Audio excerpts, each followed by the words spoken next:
Study IQ IAS, अब तैयारी हुई अफोर्डेबल। हर क्वेश्चन के जो एक्सप्लेनेशन के बाद हम पॉज करेंगे। आपकी अगर कोई इसमें स्पष्टीकरण अगर आपको जरूरत होगी या एक्सप्लेनेशन चाहिए होगा, वो एक्सप्लेनेशन आपको दिया जाएगा। तो हम अंकित जी का स्वागत करते हैं और इनसे अनुरोध करते हैं कि वो अपना प्रेजेंटेशन प्रस्तुत करें। सबसे मैं पुनः अनुरोध करूंगा कि कृपया आप अपने अपने वीडियोस खोल लें। Please all of you, please open your videos. Thank you. Over to you Ankit. Thank you sir for giving me opportunity. Hello friends, देखिए, जो हमेशा हम कहते हैं कि मैथ्स जो टॉपिक है, अगर आप सीसैट का ओवरऑल सिलेबस देखेंगे, ठीक, तो सीसैट का जो ओवरऑल सिलेबस है that is divided into 3 broad pillars. पहला पिलर होता है it is maths, second pillar reasoning, and the third pillar is reading comprehension. Third pillar is reading comprehension. तो अगर वेटेज वाइज भी हम लोग देखेंगे तो सबसे ऑलमोस्ट 50% जो क्वेश्चन है it comes from maths only. तो जो हमारा आज के सेशन का एजेंडा है उस पे हम लोग सिर्फ और सिर्फ डिस्कस करेंगे मैथ्स पे, और मैथ्स में भी एक स्पेसिफिक टॉपिक है that is number system.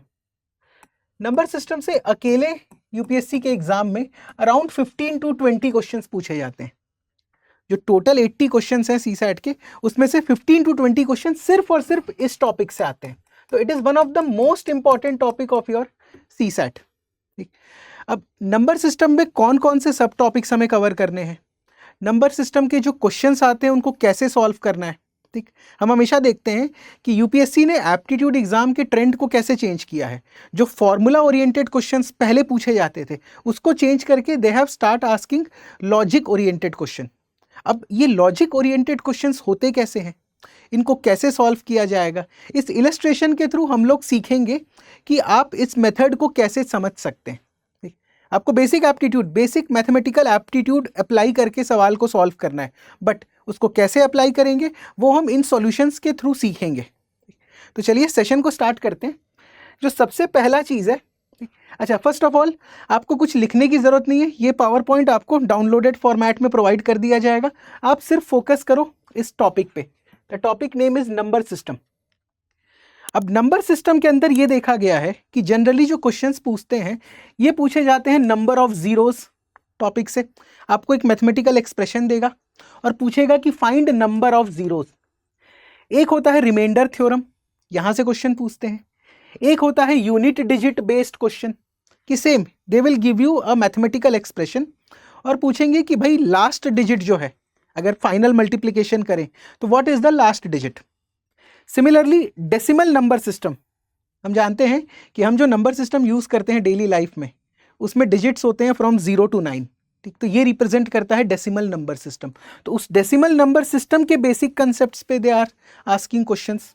They are asking questions from LCM and HCF application. याद रखिएगा यही डिफरेंस है। तो इसमें ये भी बताना पड़ेगा, कई लोग शायद LCM और HCF से शायद वाकिफ नहीं है सर। Yes sir. तो वो भी बहुत जरूरी है।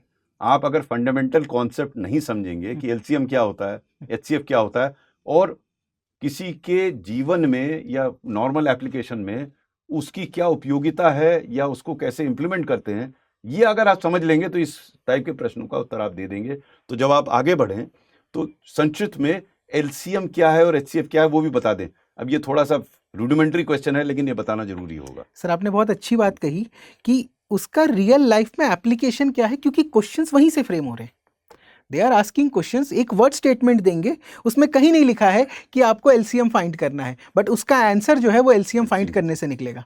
तो आपको कंसेप्ट को समझना है। चलिए, अगर मैं LCM की बात करूं, ठीक है, let us talk about LCM। LCM का मतलब होता है sir least common multiple. It is least common multiple. अब ये लीस्ट कॉमन मल्टीपल क्या हुआ? Suppose if I am writing like this कि LCM of A, B is equal to C, ये क्या चीज सिग्निफाई कर रहा है? इसका मतलब कौन कौन स्टूडेंट्स जानते हैं? आप थम्स अप करिए। थम्स अप का ऑप्शन है ना सर इसमें? आप थम्स अप करोगे तो मैं समझूंगा कि you know the meaning of this concept, और अगर आप थम्स डाउन करेंगे तो आई वुड नो कि हमें नहीं पता है। कई लोगों को नहीं पता। हाँ, LCM of A comma B equal to C, कुछ समझ में नहीं आया, चलो इसको नंबर्स के थ्रू समझते हैं। LCM of 2 comma 3 is equal to 6। अब ये क्या बता रहा है, देखो 6 इज लीस्ट, वर्ड लिखा था, लीस्ट होता है मतलब सबसे छोटा। 6 is the smallest number which is divisible by 2 and 3 both. This is the meaning of LCM. इसका लाइफ में एक प्रैक्टिकल एग्जांपल लेकर बता दीजिए कि एलसीएम की उपयोगिता लाइफ में कहाँ होती है। आप लोगों ने देखा होगा, एक क्वेश्चन पूछते हैं यूपीएससी में हमेशा कि सपोज एक ट्रैफिक लाइट है जो हर 10 सेकेंड में अपना रेड से ग्रीन और ग्रीन से रेड हो रहा है। सिमिलरली एक अनदर ट्रैफिक लाइट है जो शायद 20 सेकेंड्स में स्विच कर रहा है। There is another traffic light जो 30 या 40 सेकेंड्स में स्विच कर रहा है। They are switching at a different speed at a different time interval. तो हमेशा सर जब भी पूछा जाता है कि when they will switch together again, ये जो क्वेश्चंस होते हैं ये क्वेश्चंस होते हैं एलसीएम एप्लीकेशन के। एक बार फिर से इसे एक्सप्लेन कीजिए और ड्रॉ कर दीजिए आप कि 10 सेकेंड, 20 सेकेंड और 30 सेकेंड। चलिए एक और तरीके से हम समझते हैं सर।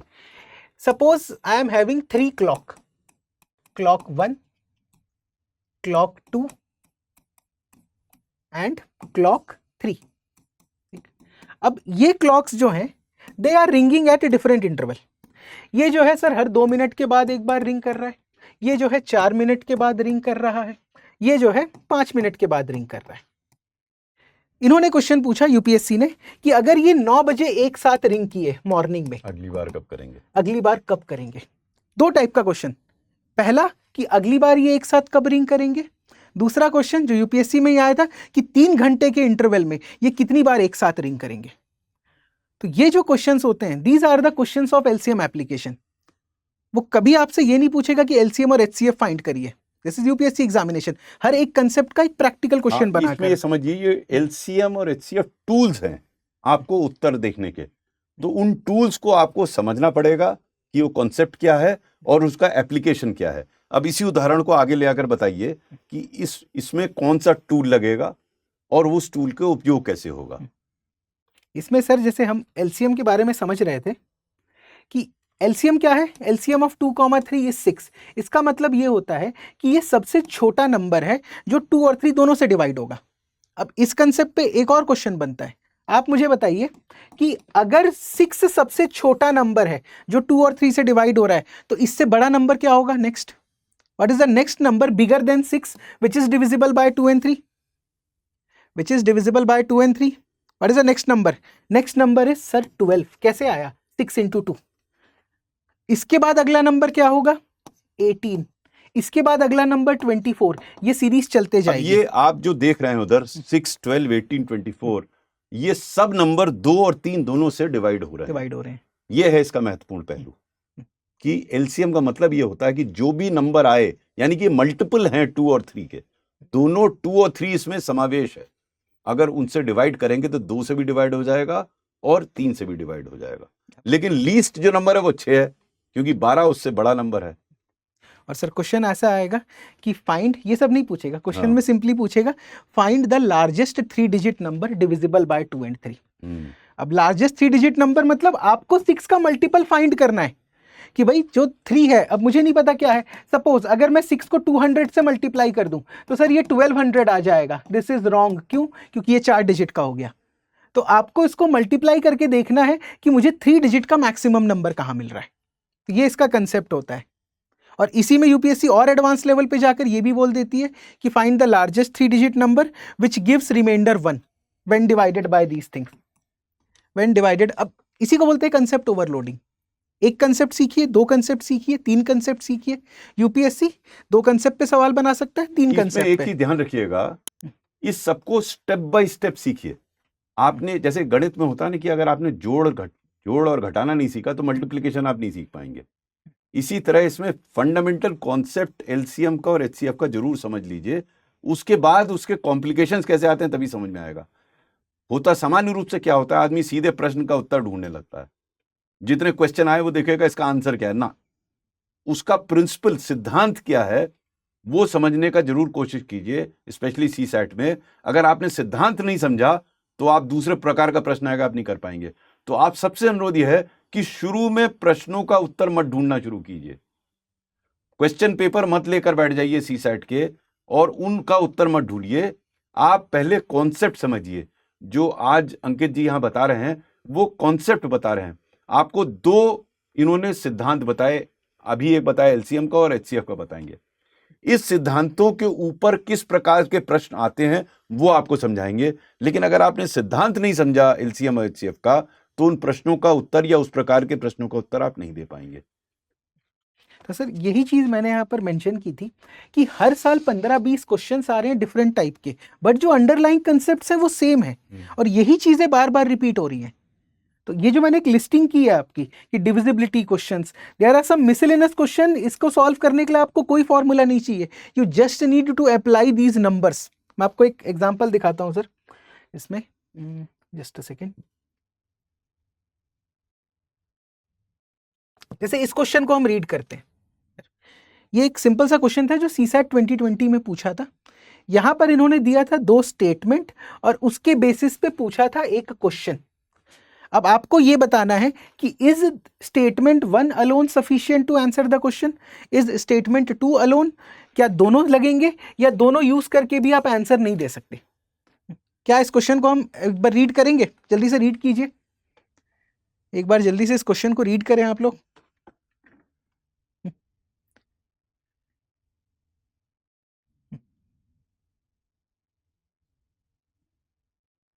हो गया रीड करना?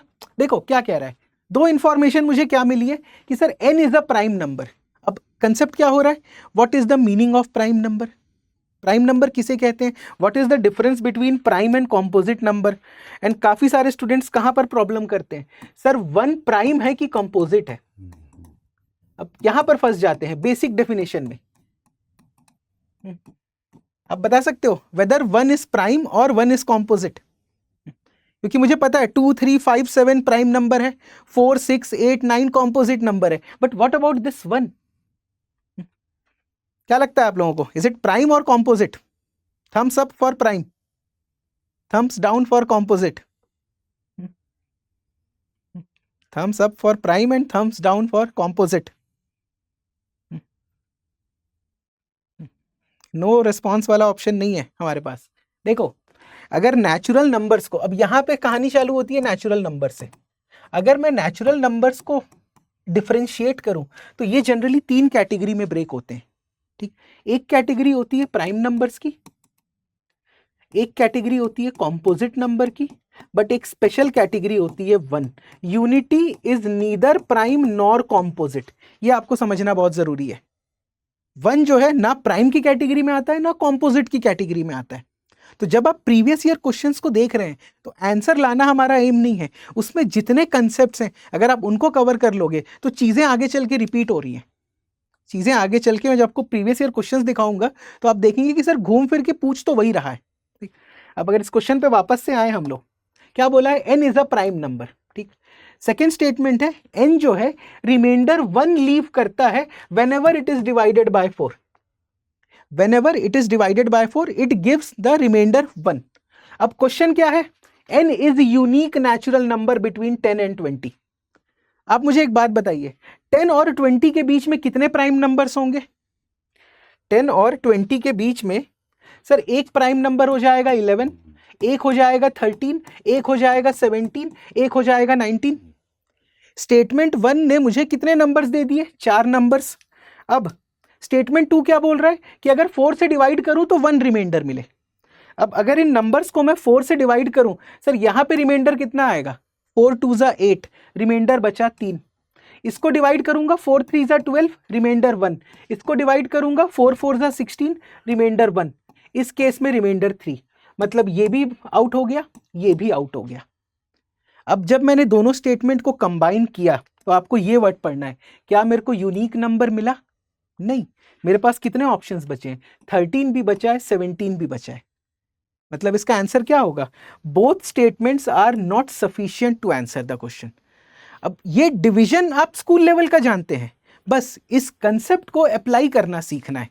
इसके लिए ना कोई फॉर्मूला है ना कोई शॉर्टकट। एंड बिलीव मी, ऐसे क्वेश्चन ही एग्जाम में पूछे जा रहे हैं, ऐसे क्वेश्चन ही एग्जाम में पूछ रहे हैं। क्या आपको समझ में आया ये सवाल कि क्या इन्होंने क्वेश्चन फ्रेम किया था? आपको ये वर्ड इंपॉर्टेंट था, अगर आपने मिस किया यूनिक वर्ड को तो आप बोलेंगे सर आंसर तो आ गया 13 और 17, बट नहीं, वो यूनिक वैल्यू नहीं है।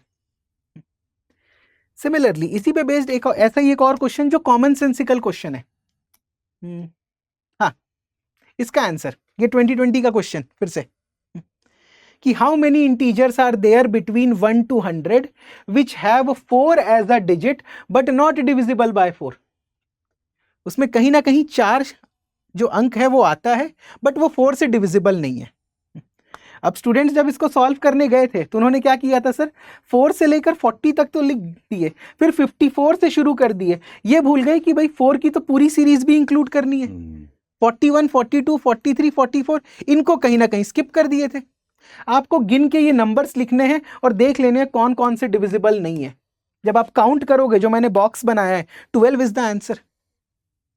इसके लिए कोई कंसेप्ट, कोई फॉर्मूला नहीं है, you just need to apply. आपको बस एक हैबिट सीखनी है कि मैं नंबर्स को अप्लाई कैसे कर सकूं। आपको बस ये हैबिट डेवलप करनी है। इसलिए मैंने इसके पहले वाले सेशन में भी हमने यही कहा था कि सीसैट का पेपर, अगर आप ठीक समझे तो अभी आपने चूंकि 2 अच्छे एग्जाम्पल्स लिए हैं जी, अगर इनके कोई प्रश्न हो तो आप जाकर बिल्कुल इनसे सर। प्रश्न पूछ लें। जी सर। आप स्क्रीन को थोड़ा सा सबको ले आएंगे स्क्रीन पर, और हाँ सबको ले आए। देखिए आप लोगों को अभी अंकित जी ने 2 उदाहरण दिए और ये देखने में कॉम्प्लेक्स है, लेकिन अगर आपको समझ में आ जाए तो बड़े आसान लगते हैं। लेकिन आपको जैसे फंडामेंटल टर्म्स हैं, जैसे आपको कई लोगों को पता ही नहीं होगा इंटीजर क्या होता है, आपको ये पता नहीं होगा एलसीएम क्या होता है, एचसीएफ क्या होता है, तो ये तो चीजें आपको समझनी पड़ेंगी, क्योंकि आपने ये नहीं समझा तो फिर एप्लीकेशन नहीं समझेंगे। तो आपने जो अब तक जो समझाया है इसके संदर्भ में अगर आपको कोई प्रश्न हो तो आप अपना हाथ खड़ा कर सकते हैं, इलेक्ट्रॉनिक हैंड, और आपका नाम कॉल करेंगे। अगर आप प्रश्न हो तो आप अंकित जी से कर सकते हैं। आपको कोई प्रश्न हो, if you have any question, any one of you.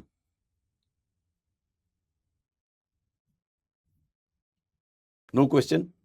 आपको सबको समझ में आ गया जो इन्होंने बताया? गर्दन तो हिला दीजिए। एक हाथ उठा है, मोहम्मद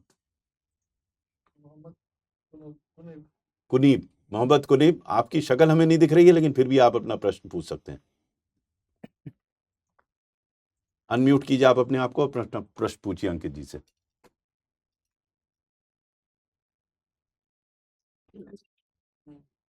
हेलो। हाँ पूछिए अपना प्रश्न।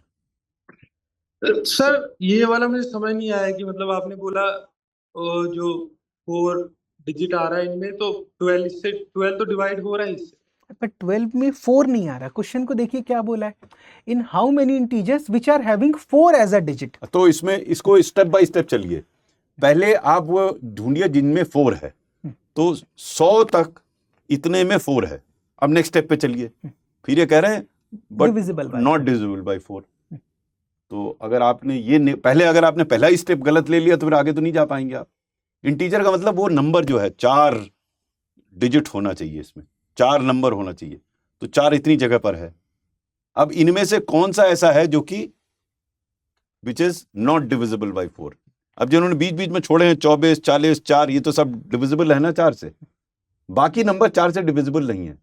तो ये 2 स्टेप का क्वेश्चन है, क्योंकि अगर आपने सही आइडेंटिफाई नहीं किया कि किस किस में 4 आ रहा है तो डिविजिबल 4 कैसे आप करेंगे? वो तो सेकंड स्टेज का है। तो ये आपको समझ में आया मोहम्मद?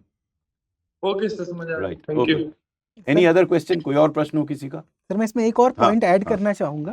अगर आप इधर देखेंगे तो यूपीएससी की हमेशा हैबिट होती है कि बहुत क्लोज ऑप्शन सेट करते हैं। अगर आपने एक भी नंबर मिस किया तो डिफरेंस, मैं हमेशा कहता हूँ स्टूडेंट्स को लगता है कि सर 0.83 मार्क्स कम हो रहे हैं, नहीं, सही होने पे 2.5 मार्क्स मिलता, आपने -0.83 कर दिए, 3.33 का गैप हो जाता है सर। और यही गैप होता है सिलेक्शन और फेलियर का सीसैट में। हार्डली स्टूडेंट्स मिस कर रहे हैं 1 मार्क्स, 2 मार्क्स या 3 मार्क्स से।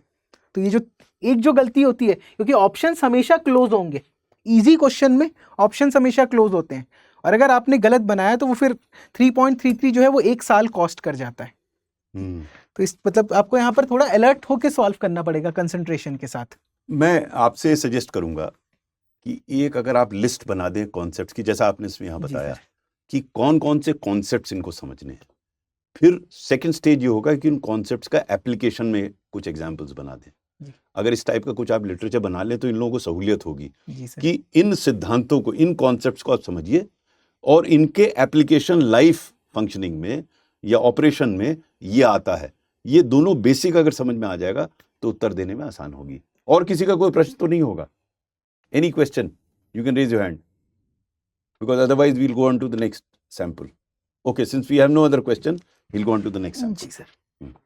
अब अगर एक और क्वेश्चन हम लोग देखें, ठीक, अब ये भी एक सवाल है वैसा ही। देखिए 2021 में ये वाला जो क्वेश्चन था 2020 में था। अब स्टूडेंट कई बार ये बोलते हैं कि सर ये चीज़ मैं एग्जाम में कैसे सोचता, ये डाउट आता है कि फर्स्ट टाइम कैसे सोचता।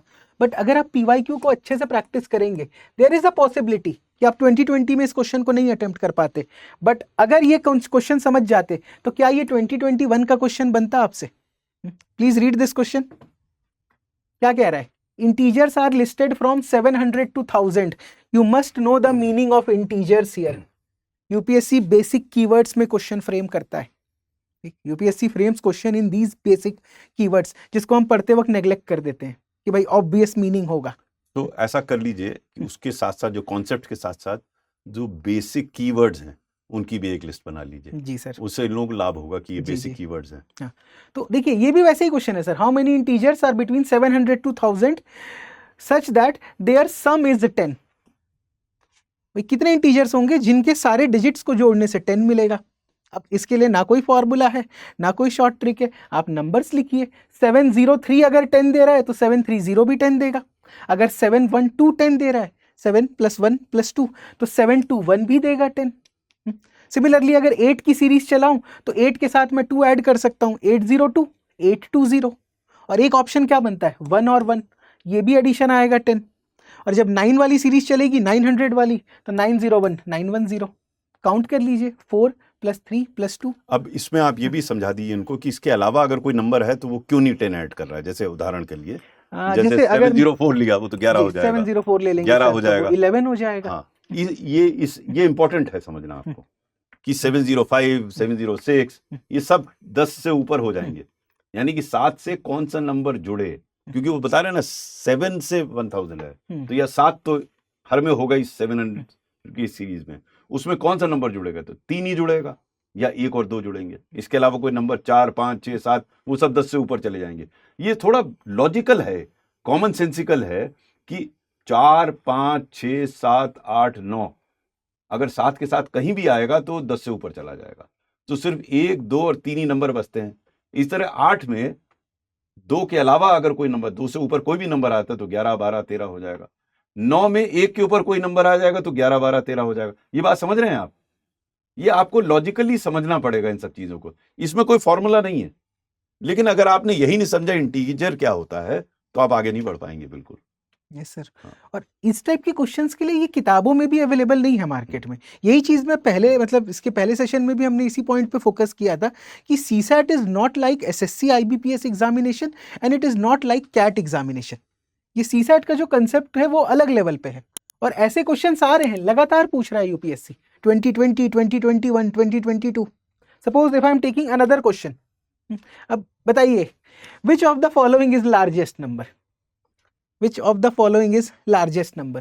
1/2 power -6, 1/4 power -3, 1/3 power -4, 1/6 power -2।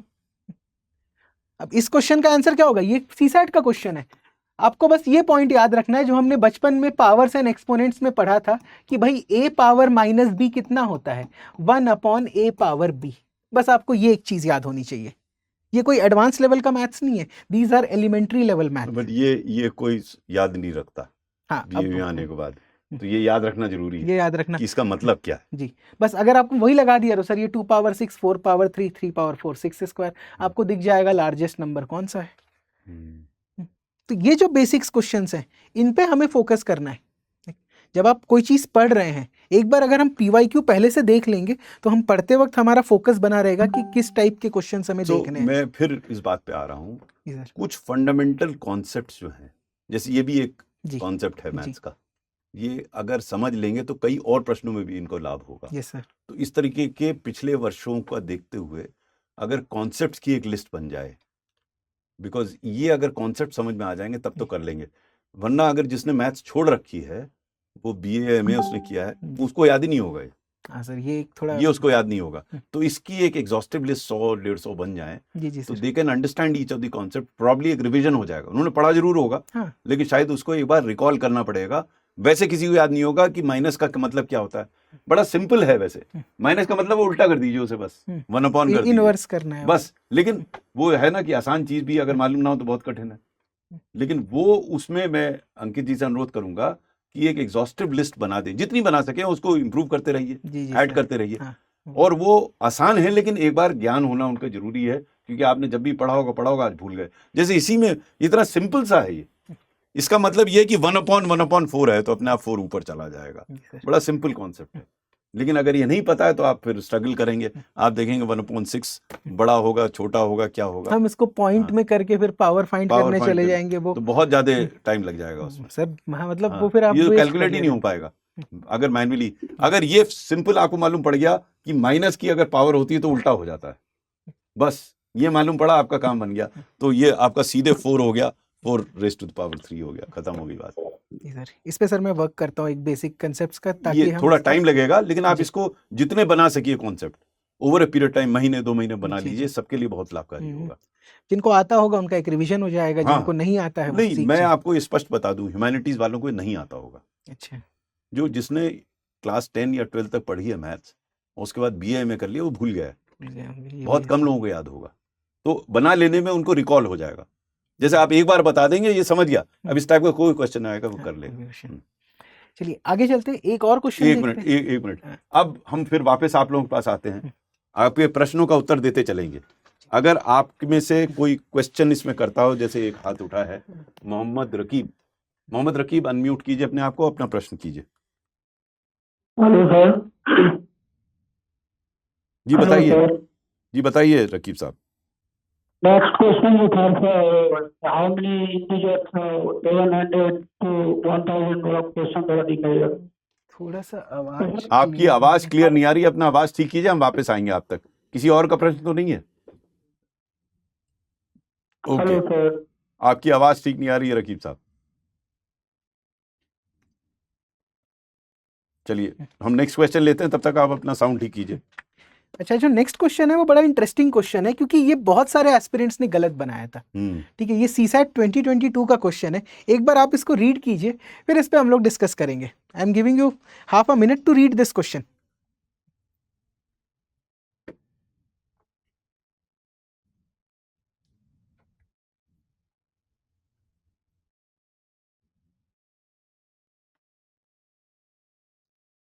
तो क्वेश्चन ये कह रहा है कि एक रोड है जिसकी लेंथ गिवन है 1.01 किलोमीटर।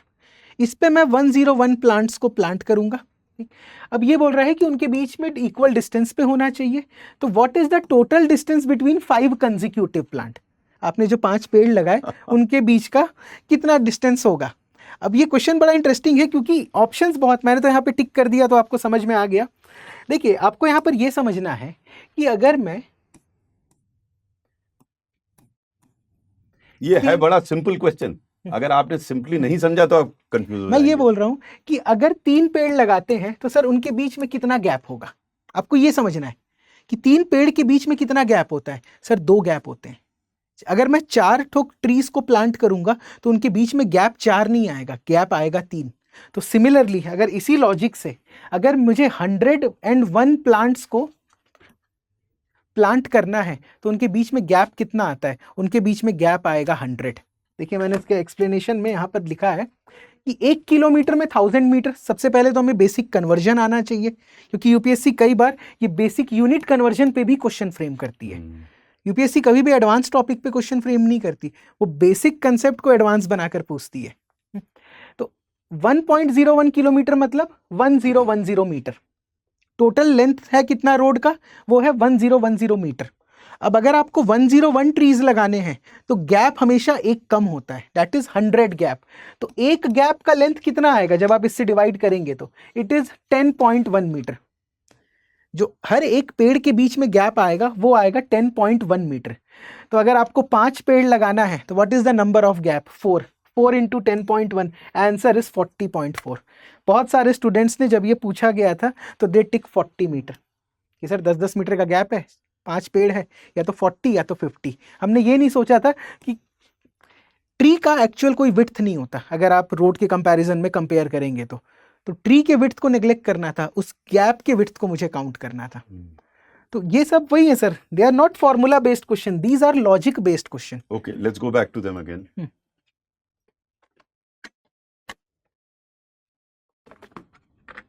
इस प्रश्न के कोई जो उत्तर दिया है अभी इन्होंने, कोई और प्रश्न है आप लोगों का? Any question that you have? Mohammad Raqib को, अच्छा ये ले लें, Latisha Sahu, please unmute yourself. हाँ Sir, I didn't get the third line. मतलब 10 अगर 1010 लिखा तो 1009 क्यों नहीं? 1009, देखिए आपको ये कंसेप्ट समझ में आया कि 100 ट्रीज के बीच में 101 ट्रीज के बीच में 100 गैप होंगे। Yes sir. ये पॉइंट आपने समझ गया, ठीक। तो अब देखो 100 गैप जो है, दीज 100 गैप्स कितने डिस्टेंस तक फैले हुए हैं? 101 मीटर तक के। तो एक गैप कितना होगा? 1010 डिवाइडेड बाय 100, आंसर इज 10.1। क्या ये लॉजिक हमें समझ में आया? मैंने बस डिवाइड कर दिया 100 से, क्योंकि 100 गैप्स है और टोटल डिस्टेंस था आपके पास 1010 मीटर। Yes sir. ठीक, Thank you sir. Anyone else? यानी कि एक दो पेड़ों के बीच में इतना डिस्टेंस है? हाँ जी, एक गैप का 10.1 का एक। तो 5 इसमें पेड़ के ट्रिक बीच जो है ये इतना इंपॉर्टेंट ट्रिक नहीं है। ट्रिक वो जो उन्होंने पहले बताया था कि 5 पेड़ों के बीच में 4 बार होगा, 5 बार नहीं होगा, और आपने ये निकाल लिया तो उसको 4 से मल्टीप्लाई कर दिया। ये आपको देखिए सर, आंसर हमने मिल ये गया। डायग्राम भी बनाया था। हाँ। कहाँ गया? ये रहा है सर। मतलब अगर अब इसी में यूपीएससी क्या करेगा, अगर 10 पेड़ पूछ दिया तो गैप 9 हो जाएगा, मे बी वो 24-25 में क्वेश्चन फ्रेम कर दे, क्योंकि हमेशा कुछ सालों के बाद वो क्वेश्चन नया हो जाता है।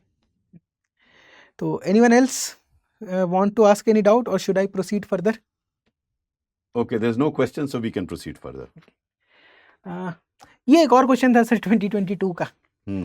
इन्होंने एक नंबर दे दिया 15, 14, 13, मल्टीप्लाई कर रहे हैं 1 तक के, और इसको बहुत ही डिफिकल्ट तरीके से इन्होंने रिप्रेजेंटेशन दे दिया 3 पावर m क्रॉस n। तो अब चैलेंज ये आ जाता है कि सर अब ये m और n क्या चीज है, और स्टूडेंट कहीं ना कहीं घबरा जाते हैं कि what is the maximum value of m, how can we find this thing. It is very easy question. आपको बस ये देखना है कि यहां से मुझे 3 कौन कौन से नंबर्स से मिलेगा। 15 को मैं क्या लिख सकता हूं? 15 can be written as 3 cross 5। उसके बाद 14, 13 में कभी 3 नहीं आता। अगला 3 आपको कहाँ मिलेगा सर? अगला 3 मिलेगा 12 में, it is nothing but 3 cross 4। अगला 3 आपको कहाँ मिलेगा? 9 में, it is nothing but 3 square. अगला 3 कहाँ मिलेगा सर? 6 में, इट इज 3 क्रॉस 2, और एक 3 मिलेगा यहां पर। तो जब मैं इस पूरे एक्सप्रेशन में नंबर ऑफ 3 काउंट करूंगा तो 1, 2, यहां पर 2 बार आया है तो 4, 5, और एक 3 आता है जो 6। तो आपको 3 कितने बार मिल रहा है? 6।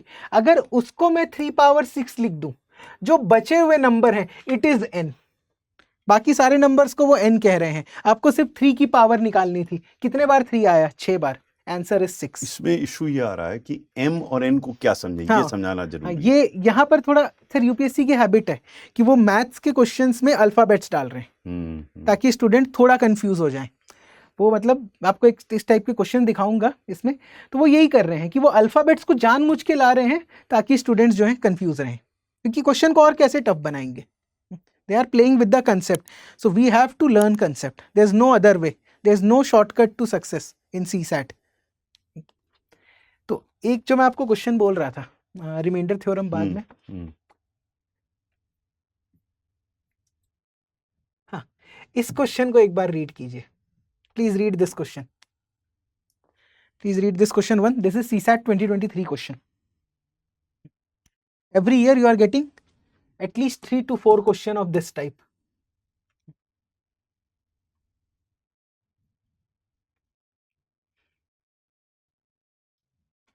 Very interesting.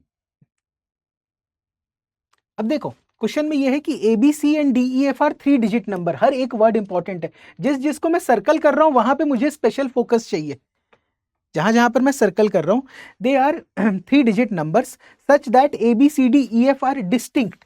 डिस्टिंक्ट अलग का है। मतलब ये लोग सेम नहीं हो सकते, एंड इसके साथ साथ they are non zero digits, they are distinct and non-zero digits such that a plus b plus abc plus d e f is this thing. अब यही चीज यूपीएससी हर क्वेश्चन में कर रहा है। हम जो है नंबर्स के साथ एडिशन जानते हैं, बट अगर अल्फाबेट्स हो जा रहा है, these alphabets are nothing, they are representing number only, but हम थोड़ा सा पैनिक कर जाते हैं ये सब देखकर। अब देखो, अगर मैं इसका सॉल्यूशन फाइंड करूं, मैं सॉल्यूशन लिख के लाया हूं, but we are going to solve this question. देखिए, इन्होंने क्या कहा है कि ए बी सी, इसमें अगर मैं डी ई एफ ऐड कर दूं तो ये बन जाएगा 1 1 1 1। और A B C D E F क्या है? They are distinct non zero digits. मतलब ये क्या क्या वैल्यूज ले सकते हैं? 1 2 3 4 5 6 7 8 9, ये यही वैल्यूज ले सकते हैं। अब आप एक बात बताइए, सिंपल लॉजिक, ये A B C D E F जो इन्हीं में से कोई नंबर होंगे, अगर जीरो इंक्लूड नहीं कर सकता तो सी प्लस एफ कभी 1 आ सकता है कि इट इज ऑलवेज 11? अगर आपने जीरो इंक्लूड नहीं किया तो 1 कभी नहीं मिलेगा, इट मस्ट बी 11। अब अगर ये 11 है तो एक कैरी यहां जनरेट हो रही होगी।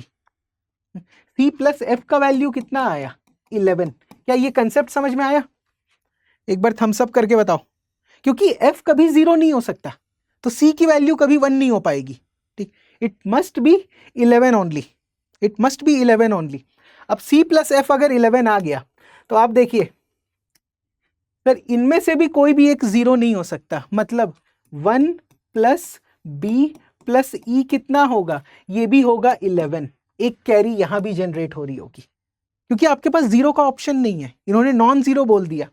अब अगर b plus 1 plus B plus E 11 है तो b प्लस ई कितना हो गया? It is 10। b plus E is nothing but 10। अब आखिरी का केस क्या है? a प्लस डी, ये सब कितना हो रहा है? 1 plus A plus D, sir ये भी 11 हो रहा है।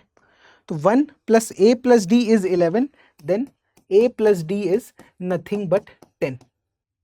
क्या यहां तक क्लियर है? मैंने एग्जैक्ट नंबर्स नहीं फाइंड किए क्योंकि जरूरत नहीं है उसकी, मैंने एडिशन निकाल लिया, c plus F 11, b plus E 10 और a प्लस डी 10। बताओ भाई, थम्स अप करके जल्दी से। जो डाउट है वो हम ले लेंगे डाउट सेशन में, बट हाँ, क्या ये लॉजिक समझ में आया? यस। तो देखिए, आपसे क्या पूछा है? आपसे पूछा है a plus B plus C plus D plus E plus F. ठीक, अब एडिशन की सबसे अच्छी प्रॉपर्टी ये होती है सर कि पहले ऐड करें या बाद में ऐड करें, रिजल्ट चेंज नहीं होता। आप a प्लस बी करें, अब 2 प्लस 7 करो या 7 प्लस 2, रिजल्ट सेम। तो देखिए, पेयरिंग कर दीजिए इसको ऐसे लिख के कि a प्लस, यहाँ पे हमारा क्या पेयर बना था? ए डी बी ई और सी एफ का, a plus D B plus E C plus F, बीच ये में प्लस, रिजल्ट सेम होगा। बीच में प्लस हाँ। जी, ये रिजल्ट सेम होगा। a प्लस डी कितना है? 10 10 11। The correct answer is 31। The correct answer is 31। तो आपको बस इस छोटा सा लॉजिक को समझना था कि नॉन जीरो डिजिट लिख दिया है तो हमेशा कैरी जनरेट हो रही है। नॉन जीरो नंबर्स का एडिशन 1 कभी नहीं आता, नॉन जीरो नंबर्स का एडिशन 11 हो सकता है, और हर साल 3-4 क्वेश्चन ऐसे। अगेन इसको हम वापस जाते हैं क्वेश्चन पे। जी।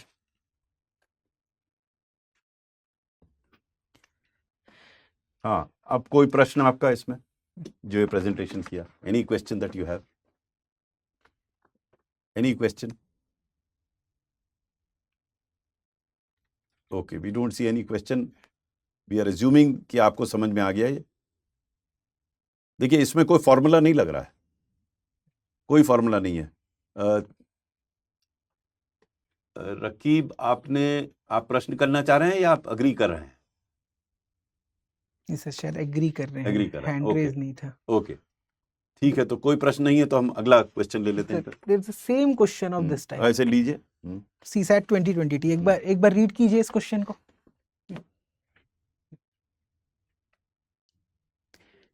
एक बार इस सवाल को जल्दी से आप लोग रीड कीजिए।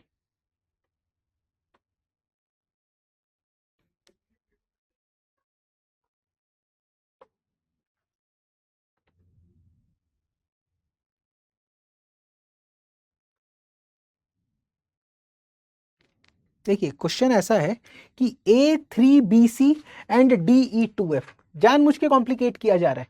एडिशन में, डिजिट्स के एडिशन में अल्फाबेट्स को इंट्रोड्यूस कर रहे हैं। 4 डिजिट नंबर है, each letter represent different digit. अब देखिए ये समझना जरूरी है, each letter represent different digits greater than 3। मतलब अब मेरे पास ऑप्शन क्या क्या होगा, मैं यहाँ पे साइड में लिख लूंगा कि 4 5 6 7 8 9, इसके अलावा और कुछ नहीं हो सकता क्योंकि ग्रेटर देन 3 था और डिस्टिंक्ट है, मतलब ये डिफरेंट होंगे।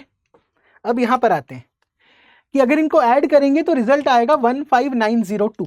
तो what is the difference between A and D? तो अगर मैं इसको यहां पे लिखूं A3BC प्लस DE2F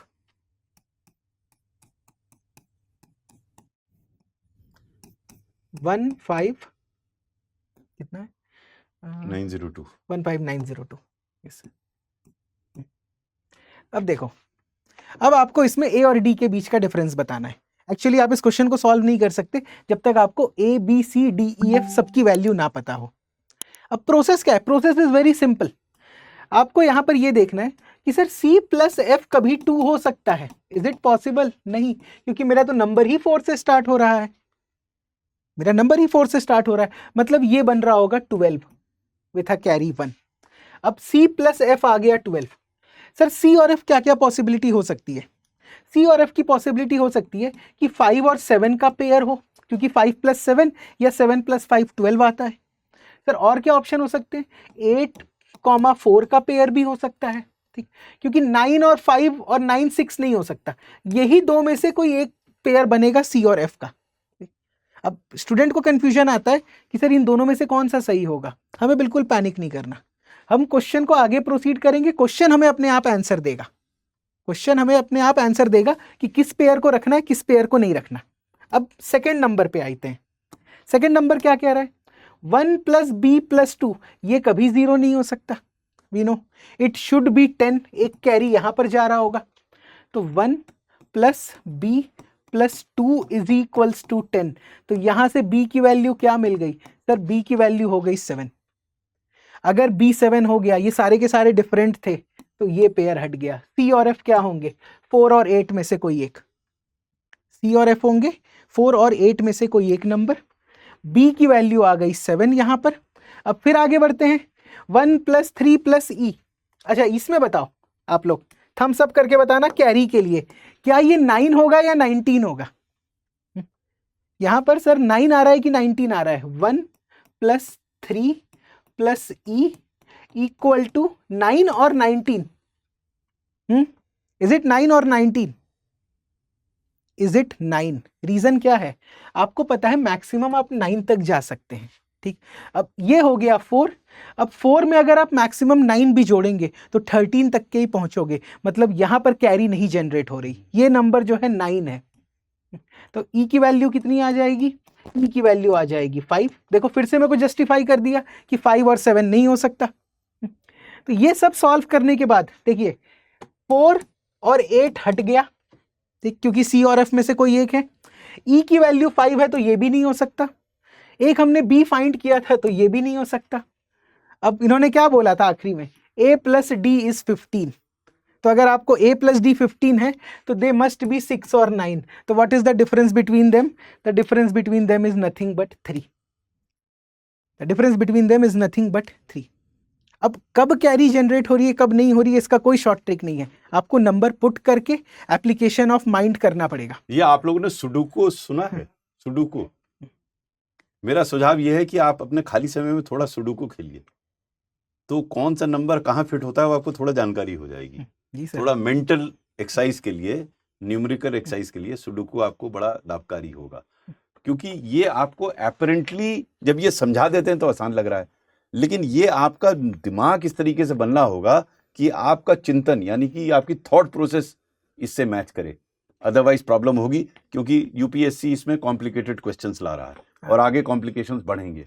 सर एक पॉइंट ये भी था, ये स्टूडेंट्स पूछते हैं हमसे कि सर ये क्वेश्चन एग्जाम में आता है तो हम नहीं बना पाते पहली बार में, और आई कंप्लीटली एग्री कि शायद हम इतना ना सोच पाएं अगर नॉन मैथमेटिकल बैकग्राउंड से हैं तो। बट अगर आप पीवाईक्यू प्रैक्टिस कर रहे हैं, अगर कोई स्टूडेंट 2020 का क्वेश्चन सीख के जाता तो ऐसे वाले क्वेश्चंस को आप इजीली अटेम्प्ट कर सकते हैं। देखिए अगर 2022 का सवाल आता तो आप 23 का क्वेश्चन बना लेते। क्या आप इस पॉइंट से एग्री कर रहे हो कि अगर 2020 के बाद मैं इस कंसेप्ट को सीख गया होता, क्योंकि यूपीएससी ने पूछ लिया है, तो मैं ये क्वेश्चन बना लेता 2023 का। तो आपको यही करना है, अगर आप पीवाईक्यू का आंसर नहीं लाना, कई बार स्टूडेंट्स ऑप्शन से आंसर ले आते हैं, एग्जाम में वो तरीका ठीक है, बट जब आप पढ़ रहे हैं, जब आप सीख रहे हैं, तो इन कंसेप्ट को सीख लीजिए। सीसैट एक क्वालिफाइंग पेपर है, 33% क्वालिफाइंग क्राइटेरिया।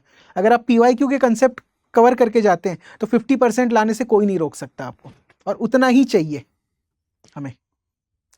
तो जो 10 डिफिकल्ट क्वेश्चन, जो 10 नए क्वेश्चन यूपीएससी पूछ रहा है, उसको लेकर ना परेशान हो। जो बाकी के 70 हैं, अगर वो मैनेज हो जाएंगे तो पेपर आराम से क्लियर हो मैं जाएगा। फिर इस बात को कहना चाहूंगा कि इसमें थोड़ा हम कॉन्सेप्चुअल फ्रेमवर्क अगर इन लोगों को दे सकें। जी सर।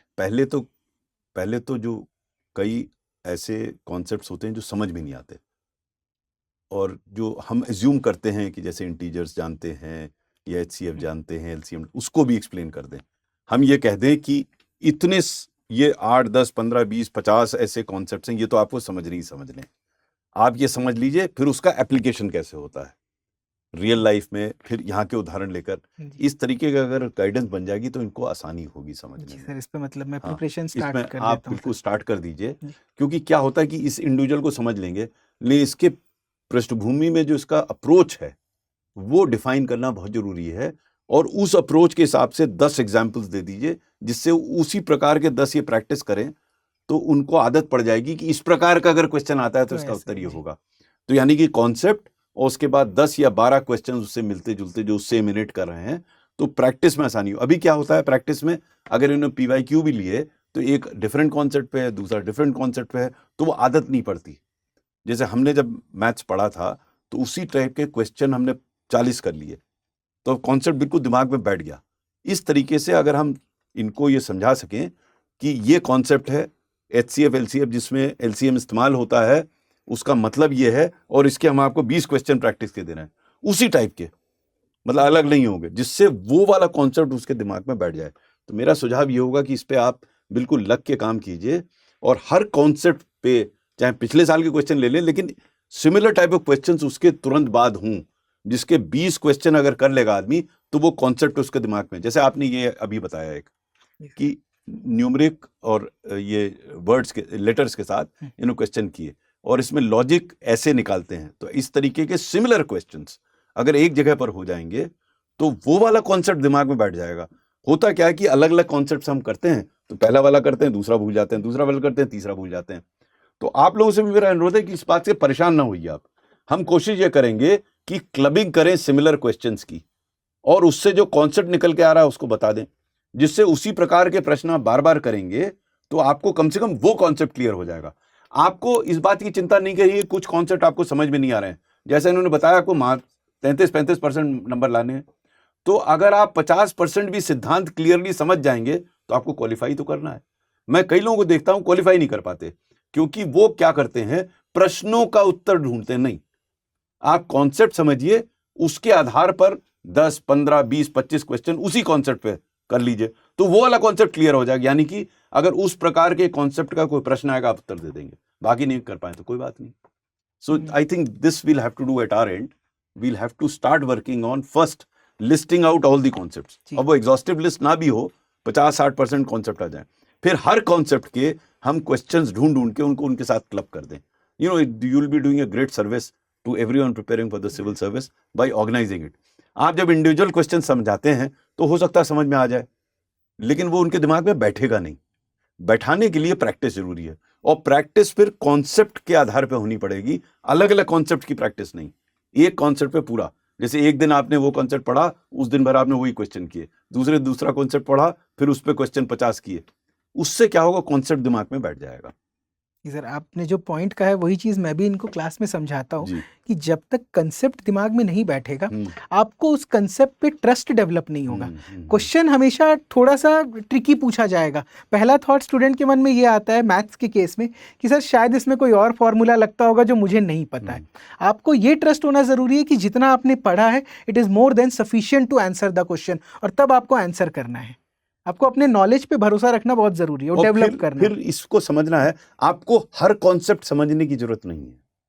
आप हर कॉन्सेप्ट को समझने के चक्कर में ना पड़े, जो भी समझे वो ठीक से समझे, ये बहुत महत्वपूर्ण है।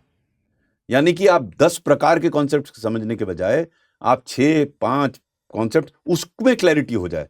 तो अगर आपने छोड़ भी दिए 30% क्वेश्चन डजंट मैटर, लेकिन जो आपने कॉन्सेप्ट समझा है उसका उत्तर आप सही दे देंगे। ये जरा दिमाग में रखिएगा। अब हम फिर आपके अगर कोई प्रश्न हो जिन्होंने समझाया है या जो मैंने कहा उसके कोई प्रश्न हो तो आप अपना हाथ रेस कर सकते हैं, हम आपके प्रश्नों का उत्तर देंगे। कोई भी प्रश्न हो आपका। क्योंकि सर मतलब it is not only about CSAT, GS Yes, paper 1 का yes. कट ऑफ भी 50% के ऊपर नहीं जाता। करेक्ट तो हमें मतलब हमें मैनेज करना है चीजों को। एक और ले लीजिए क्योंकि समय जी का सर। अभाव है। एक प्रश्न और ले लीजिए। एक और ले लेते हैं सर इसी टाइप का। हम्म। ये वाला भी क्वेश्चन है, ये भी एक क्वेश्चन है। देखिए तो 2024 का लेटेस्ट क्वेश्चन है, इसको एक बार रीड कीजिए फिर इस पे बात करते हैं। यहाँ पर नंबर ऑफ पॉसिबल, ये यूपीएससी का फेवरेट नया मेथड है।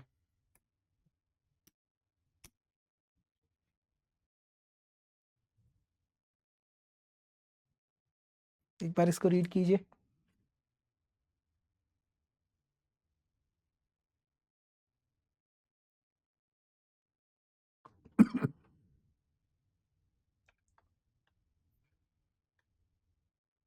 देखिए इस क्वेश्चन को सॉल्व करने से पहले मैं आपको एक चीज़ बता रहा हूँ। जो हमारा ट्रेडिशनल माइंडसेट होता है मैथ्स का कि नंबर्स आए, उनको किसी फॉर्मूले या थ्योरम में अप्लाई करें और आंसर लाएं, ठीक, हमारा जो ट्रेडिशनल मैथ्स है उसी तरीके से हम पढ़े हैं। बट अब यूपीएससी क्या कर रहा है पिछले 2 सालों से, they are not asking the answer, they are asking in how many different ways we can find the answer. अब ये लिखते ही number of possible values of X, आपको ये नहीं बताना है कि x क्या है, आपको ये बताना है कि x कितने डिफरेंट वैल्यूज ले सकता है। अब जैसे ही ये चीज आ गई, क्वेश्चन पेपर अपने आप लेंदी हो गया। पहले आंसर लाते थे 1 मिनट में, अब सारे ऑप्शंस अगर चेक करने हैं तो वही क्वेश्चन 3 मिनट का हो जाएगा। तो ऐसे करके यूपीएससी जो है पेपर को और ट्रिकी बना रहा है, और ऑप्शंस हमेशा क्लोज होंगे। क्योंकि जब आपको नंबर ऑफ सॉल्यूशन ढूंढना है, तो अगर आपने एक स्टेप मिस किया तो आपका कोई और ऑप्शन आ जाएगा, और फिर वही 3.33 का गैप। क्योंकि अगर आप कोई चीज़ अटेम्प्ट करके आ रहे हैं तो आप अपने एंड से श्योर हैं तभी आपने अटेम्प्ट किया, और अगर वो नेगेटिव हो रहा है तो वो गैप 3.33 का क्रिएट कर रहा है सर। देखिए इसमें एक बहुत छोटा सा कंसेप्ट जो सबको पता है। अगर मैं एक नंबर लिखूं 123, इसमें से यूनिट डिजिट कौन सा होगा, 10th डिजिट कौन सा होगा, और 100th डिजिट कौन सा होगा, ये हमें सबको पता है। बट हमें इसके पीछे का रीजन पता है। अगर मैं 123 को एक्सपैंड करूं तो क्या मैं इसको ऐसे लिख सकता हूं, 1 into 100, 2 into 20 plus 3 into 1? Can I right it like this कि 123 is nothing but 100 plus 20 plus 3? तो जो नंबर 1 से मल्टीप्लाई हो रहा है, this number is known as unit digit. जो number sorry it is not 20, it is 10। जो number 10 से मल्टीप्लाई हो रहा है, this is known as 10th digit, और जो नंबर 100 से मल्टीप्लाई हो रहा है, this is known as 100th digit. Basic common sense है, बट हमें याद रखना है कि डेसिमल नंबर सिस्टम में हर एक डिजिट की 2 वैल्यूज होती है, एक फेस वैल्यू और एक पोजिशनल वैल्यू। तो अगर मैं इस कंसेप्ट को समझ गया हूं तो क्वेश्चन क्या बोल रहा है, x एक 2 डिजिट नंबर है, मैंने x को मान लिया sir x is a 2 digit number AB। अब अगर इसको इंटरचेंज कर दें, y नंबर क्या है, देखिए यहां पे लिखा है y is another number formed by interchanging the x। Digits को इंटरचेंज कर दो, तो जैसे ही मैंने इंटरचेंज किया y आ गया BA। अब क्या है इसमें आगे पूछ रहा है, इसमें ये पूछ रहा है कि x plus y is greatest 2 digit number. Greatest 2 digit number क्या होता है, ग्रेटेस्ट 2 डिजिट नंबर इज 99। भाई इससे बड़ा 2 डिजिट नंबर तो मिलेगा नहीं हमें। तो ये क्या बन जाएगा आप बताइए, AB plus BA is equals to 99। अब यहां पर मैं एक्सपेंशन लगा रहा हूं, b क्योंकि यूनिट डिजिट है तो ये 1 से मल्टीप्लाई होगा, और a 10th डिजिट है तो ये 10 से मल्टीप्लाई हो जाएगा। सेम चीज यहां पर, b क्योंकि 10th डिजिट है तो ये b से मल्टीप्लाई हुआ, a यूनिट डिजिट है तो 1 से मल्टीप्लाई हुआ। जोड़ दीजिए, कॉमन क्या आएगा, 11a plus b equal to 99। मतलब आपको वो नंबर्स लेने हैं जहां a प्लस b जो है वो 9 हो जाए। 99 by 11 is 9। What is the answer? a plus b 9 कब मिलेगा? जब 1 और 8 का कॉम्बिनेशन हो, जब 2 और 7 हो, 3 6 4 5 5 4 6 3 7 2 8 1। आपको सिर्फ और सिर्फ ये सोचना है कि भाई a प्लस बी अगर 9 है तो मैं क्या क्या ऑप्शंस रख सकता हूं। जब आप इसको काउंट करेंगे 1 2 3 4 5 6 7 8, what is the correct answer? The correct answer is nothing but 8। ये इस साल का लेटेस्ट क्वेश्चन।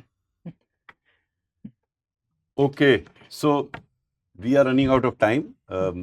आज हमने विभिन्न पहलुओं पर चर्चा की सीसैट के, और अंकित जी ने कुछ उदाहरणों के माध्यम से आपको समझाने का प्रयास किया कि कैसे अप्रोच करें।